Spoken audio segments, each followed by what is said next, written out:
Sejam bem-vindos ao canal Refúgio Teológico. Meu nome é Luciano Firmino e eu espero que vocês estejam bem para a gente poder dar continuidade ao nosso trabalho e aos nossos objetivos aqui no canal, no YouTube, tá certo? O curso é o curso Reforma Protestante. Estamos estudando uma obra fantástica, Reforma Agora, o antídoto para a confusão evangélica no Brasil. Um livro muito importante para a gente poder se posicionar contra certas teorias bíblicas que não têm respaldo bíblico. Hoje a gente vai analisar aqui extensivamente um tema muito ruim, no sentido de que isso está acontecendo onde não deveria acontecer. Vamos ver os motivos e o que realmente fazer para quebrar esse mal. Bem, estamos falando sobre quando a centralidade do culto não é a palavra de Deus. Deixa eu perguntar aqui uma coisa a você. Você foi para a EBD, para um culto de quarta-feira, enfim, de domingo, e as palavras e o conteúdo eram apenas emocionais, fictícios, mitológicos, e não tinha nenhum embasamento bíblico, né? Hoje, o que está sendo mais utilizado é a psicologia. Então, a gente precisa ter muito cuidado. Em vez de termos realmente a doutrina bíblica, nós temos reinterpretações psicanalíticas, né? Neurocientíficas e, pior ainda, interpretações heréticas. O texto que nós estamos lendo aqui é o seguinte: a leitura e o conhecimento das Sagradas Escrituras são fundamentais a uma vida cristã bem-sucedida. E lembre-se que a vida cristã não é uma vida apenas de quatro paredes, como se fosse um baú, uma estátua, mas uma vida cristã no sentido intelectual, profissional, cultural, artístico, musical, enfim, em todos os setores. Isso me lembra bastante o texto bíblico de Apocalipse 1, do 1 ao 3. Veja só, a respeito de leitura e conhecimento. Deixa eu abrir aqui, a gente verifica. A revelação de Jesus Cristo que Deus lhe deu para mostrar aos seus servos as coisas que em breve devem acontecer e que ele, enviando por intermédio do seu anjo, notificou ao seu servo João, o qual testou a palavra de Deus e o testemunho de Jesus Cristo, quanto a tudo que viu. Bem-aventurados aqueles que leem e aqueles que ouvem as palavras da profecia e guardam as coisas que nela escritas, pois o tempo está próximo. Então, felizes aqueles que ouvem, guardam, praticam, meditam, conhecem a palavra de Deus, mas está havendo uma grande perturbação para retirar essa realidade dos cristãos. Bem, eu estou escutando assim: a Bíblia produz efeito para si mesma, de maneira sobrenatural na vida de todos aqueles que fazem dela fonte exclusiva de fé. Infelizmente, hoje as pessoas acabam falando de fé de uma forma polissêmica, com diversos significados ao mesmo tempo contraditórios. Então, a fé que nós estamos falando aqui é a fé que salva, é a fé bíblica, é a fé genuína, é a única fé real, diferentemente das outras fés, né? No entanto, a análise que se faz é contra o falso evangelho, né? O falso evangelicalismo no Brasil. Então, o evangelicalismo no Brasil tem sido marcado pela superficialidade e o analfabetismo bíblico. É algo extremo que acontece dia após dia. Parece que a escola dominical não adianta. As pessoas têm pavor de ir estudar a escritura sistematicamente. As pessoas têm pavor de estudar a escritura. Isso não deveria acontecer, mas eles são hoje guiados pelo espírito do mundo, né? Segundo o estudo promovido pela Aba Express e a Sociedade Bíblica Ibero-Americana, cerca de 50,68% dos pastores e líderes evangélicos nunca leram a Bíblia por inteiro, por ao menos uma vez, o que explica a enorme variedade de aberrações teológicas deste tempo. Então, nós temos aí um dado muito curioso, um dado inacreditável, mas que conta.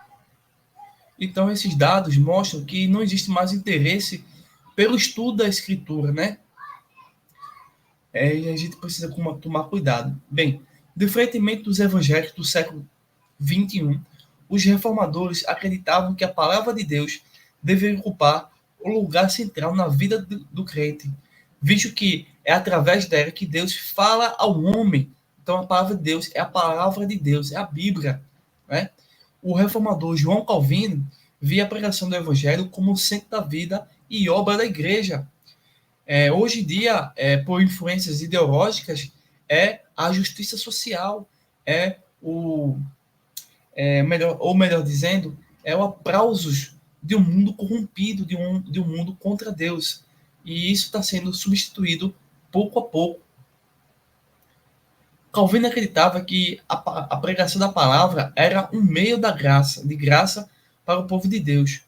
Quando nos reunimos em nome de Deus, ele dizia, não é para ouvirmos meros cânticos a ser alimentados com o vento, isto é, com curiosidade vã e inútil, mas para receber alimento espiritual, ou seja, para a gente poder ser perdoados, crescer na graça e no conhecimento, não é? Confiar cada vez mais em Deus, ver que Deus está realmente agindo em nossas vidas, ajudando-nos a vencer o mal que está em nós, o mal que está fora de nós. Então, a gente precisa realmente retornar à Escritura. Por essa razão, ele cria que a pregação deveria ser sem exibição, para que o povo de Deus pudesse reconhecer nela a palavra de Deus e para que o próprio Deus e não o pregador pudesse ser honrado e obedecido. Hoje está acontecendo ao contrário. Hoje as pessoas estão criando ídolos e têm feito isso de uma forma que não podemos nem sequer mensurar. Então, de fato, existe esse abandono das escrituras por parte da igreja evangélica brasileira, tem contribuído substancialmente para o surgimento de anomalias e discrepâncias teológicas. Ou seja, toda vez que nós deixamos de acreditar na Sagrada Escritura, toda vez que nós deixamos de acreditar no que a Bíblia diz, criamos em nós conceitos equivocados, pensamentos errados, falsos deuses, falsos ídolos, falsas cerebrações, uma falsa fé. Então a gente precisa, de fato, corrigir isso por meio da palavra de Deus. A relativização dos textos bíblicos tem permitido com que doutrinas distorcidas e anticristãs conduzam os rumos da igreja de Cristo. Ou seja, hoje nós estamos percebendo pastoras, temos visto feministas nas igrejas, temos visto a homossexualidade e outras coisas terríveis querendo crescer e querendo substituir o que a Bíblia diz, seja no nível político ou mesmo religioso, né? Bíblico, né? Então, a substituição da palavra de Deus por entretenimento, arte e música tem produzido danos terríveis e prejuízo quase irreparável. Então, os falsos profetas têm conseguido conduzir pessoas que não são firmadas na palavra a se distanciarem cada vez mais da essência do evangelho, ou quando, no pior das hipóteses, tem criado nesses indivíduos um certo desgosto pela mensagem autêntica do evangelho. Então, diante disso, enumero pelo menos 4 problemas originados pela ausência da centralidade das escrituras no culto evangélico brasileiro. Então, o liberalismo teológico está realmente ganhando púlpito, né? Algumas das nossas igrejas estão repletas dessa funesta teologia denominada de liberal. Eu poderia dizer também, juntamente com ela, temos a teologia da libertação. E elas duas juntas, meus amigos, meus ouvintes, alunos do nosso curso, né? E você que é inscrito no canal, são coisas diabólicas que estão acontecendo. A gente precisa realmente aí refutar. Infelizmente, tornou-se comum encontrarmos pastores e mestres defendendo os conceitos teológicos antibíblicos, questionando a autoridade das escrituras e relativizando a palavra de Deus por meio de um diploma reconhecido pelo MEC. Então a gente precisa tomar muito cuidado com os cursos hoje de teologia, precisamos ter cuidado com os falsos diplomas, com esses falsos mestres. mas com o poder da palavra de Deus, a gente consegue derrubar as artimanhas do mal. Então, o liberalismo teológico é um câncer, acredito que é muito mais pior do que isso mesmo, mas que vagarosamente destrói a saúde da igreja, como afirmou Augusto Nicodômios. Os liberais são parasitas, e assim como o vírus, se instalam no organismo, debilitando o corpo do indivíduo. Assim também eles se instalam na igreja, sugando-a até ficar só com a carcaça, para depois buscar outro hospedeiro. Bem, isso acontece ou por falta de visão dos líderes, né, dos pastores da igreja, que não examinam a árvore, não vê o fruto daquela árvore, ou porque uma determinada situação ocorreu em que esses malandros, esses falsos profetas, conseguiram induzir os líderes das igrejas ao erro. Então a gente precisa ficar cada vez mais atento e confiar somente nas escrituras. Lamentavelmente, existem inúmeros seminários teológicos, isso é verdade, desse país, que têm ensinado aos seus alunos conceitos absolutamente anticristãos. Tais seminários, contrapondo-se à ortodoxia protestante, têm demitido em seu corpo docente pessoas que afirmam que a Bíblia está repleta de mitos e lendas. Para estes, Adão e Eva jamais existiram. Na verdade, os liberais ensinam que ambos não passam de um símbolo para ensinar a humanidade, que teria sido criada através da evolução. Se não bastasse isso, tais teólogos creem que Cristo não fez nenhum milagre literal. Para eles, Jesus nunca teria andado sobre a água, nem tampouco multiplicado pães e alimentado uma grande multidão. Quando ensinam a respeito do Espírito Santo, o fazem de forma equivocada, afirmando que o Espírito Senhor não é um ser pessoal, mas sim uma força e o agir de Deus.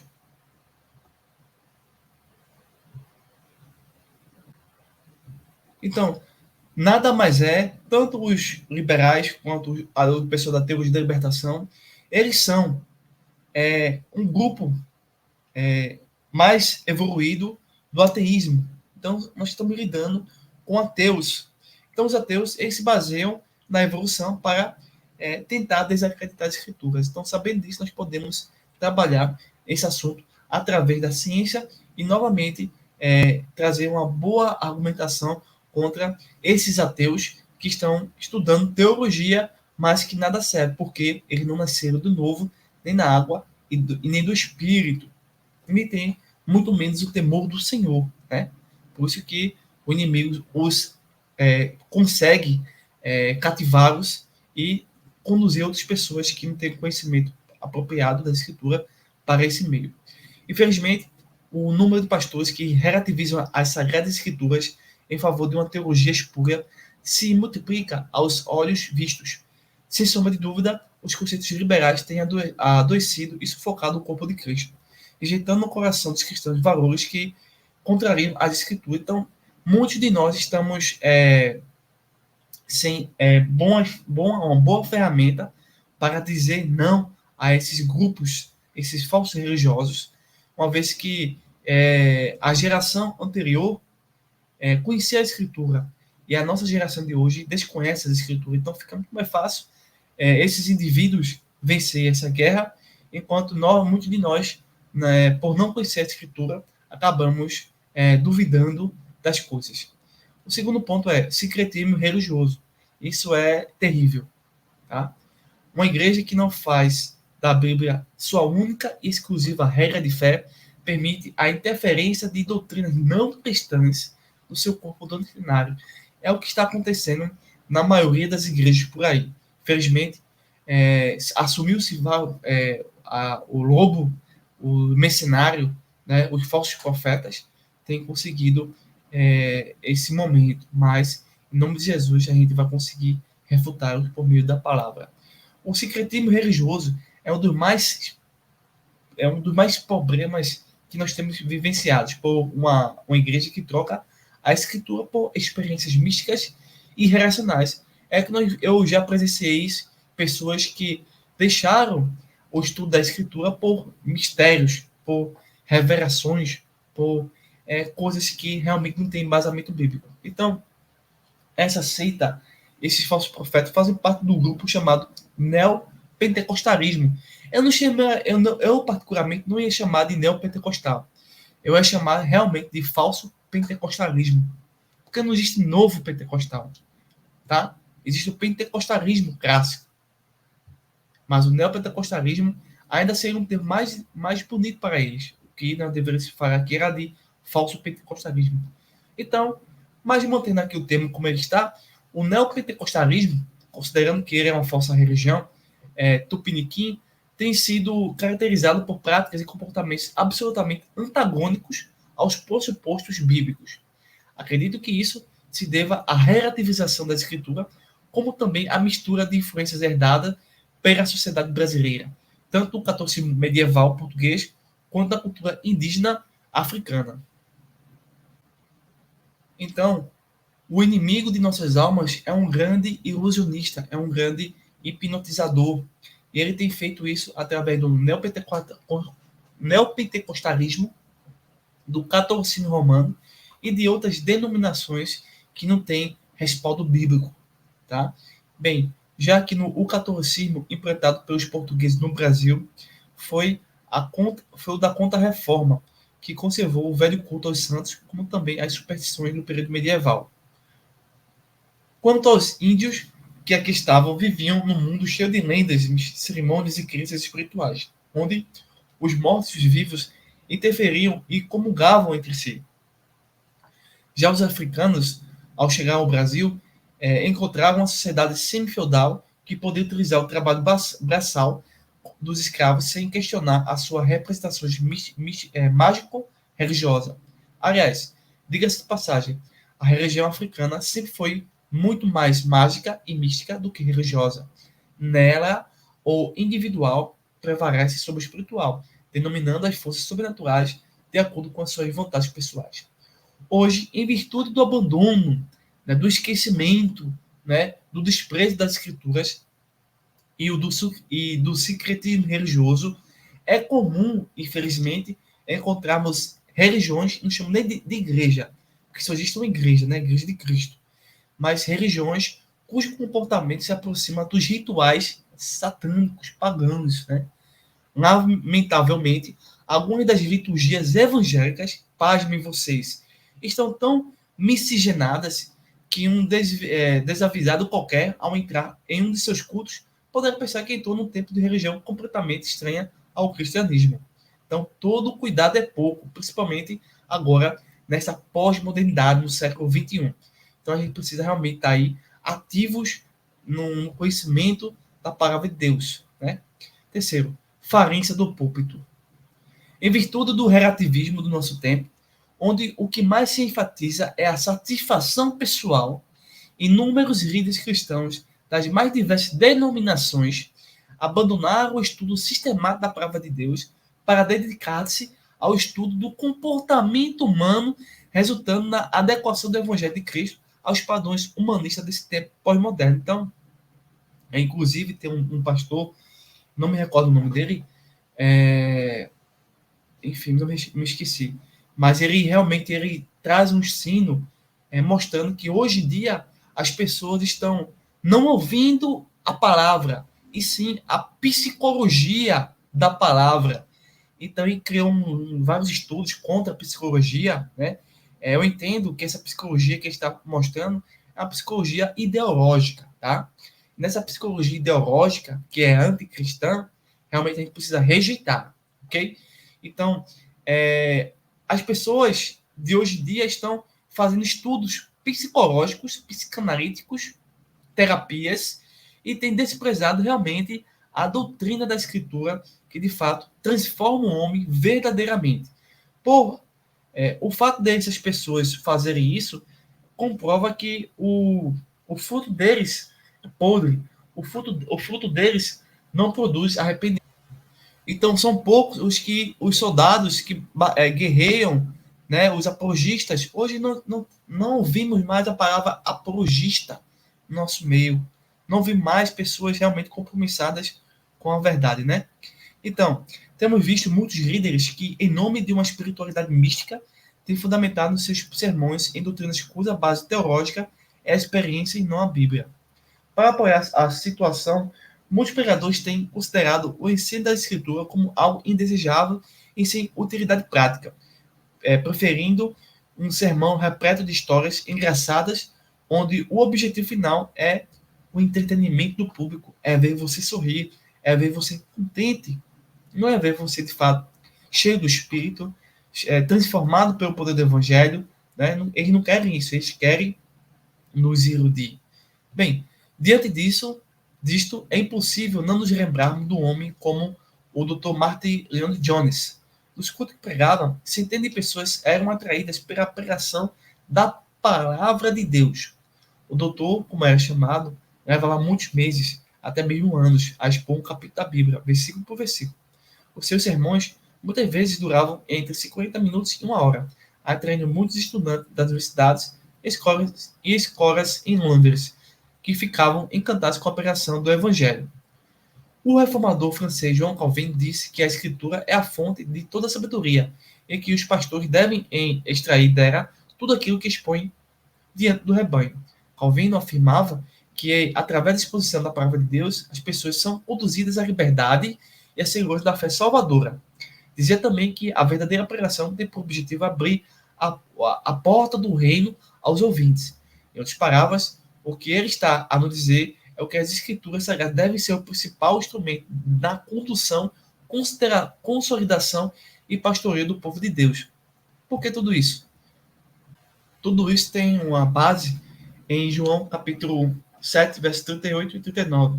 Quem crê em mim, quem crê em Jesus, como diz a Escritura, do seu interior fluirão rios de água viva. Isto lhe disse com respeito ao Espírito que havia de receber.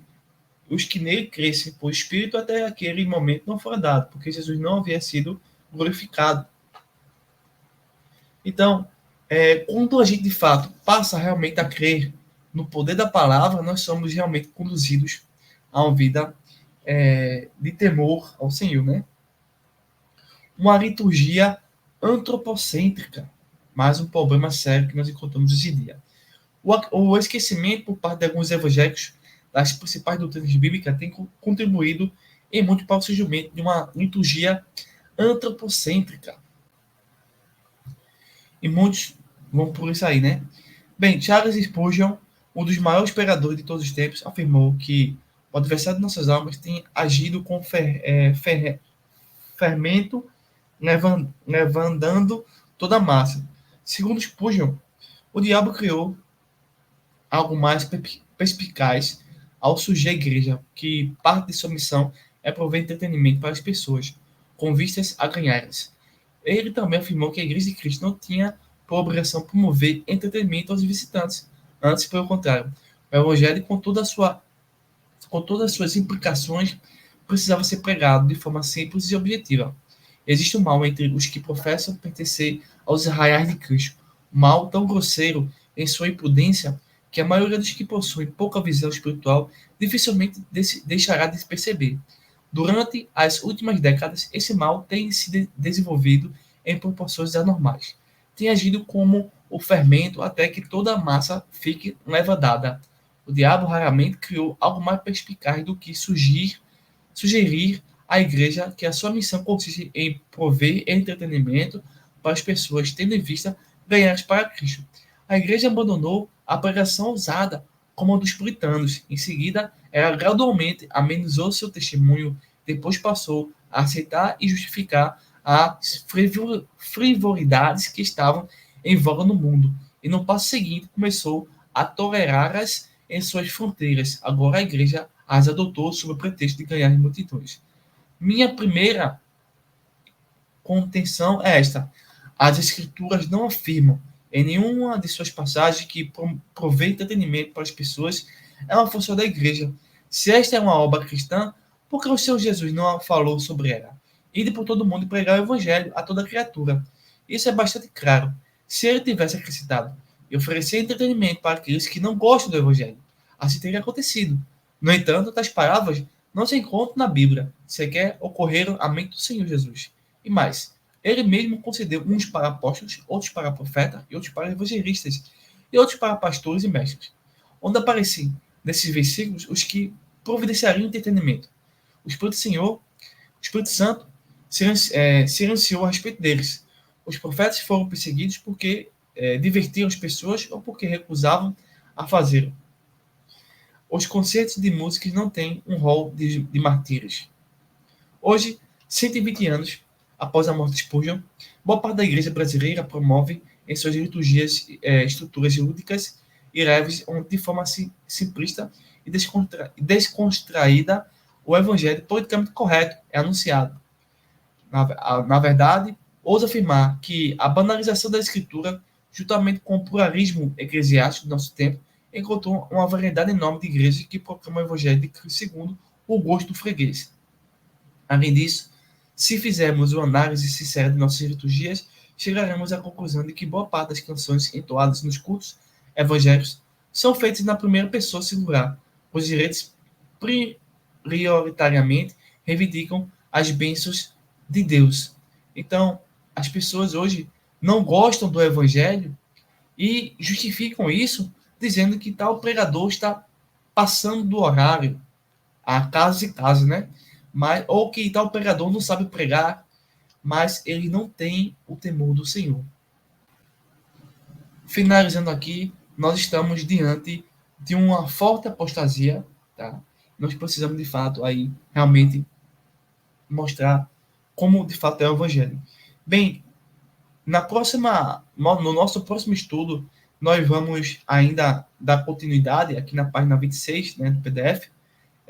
O tema do nosso próximo estudo vai ser a relevância das escrituras para a igreja brasileira nos dias de hoje. Ou seja, depois que a gente viu toda ação maligna, né, criando falsas teologias, nós vamos ver agora a verdadeira teologia, vamos ver como a gente pode aí refutar tudo aquilo que está contradizendo a palavra de Deus. Então, aguardo vocês até o próximo vídeo. Bons estudos. Compartilhe nosso canal, compartilhe esse vídeo, deixe seu like, deixe seu comentário, diga a sua opinião, certo? Um forte abraço, bons estudos e até a próxima.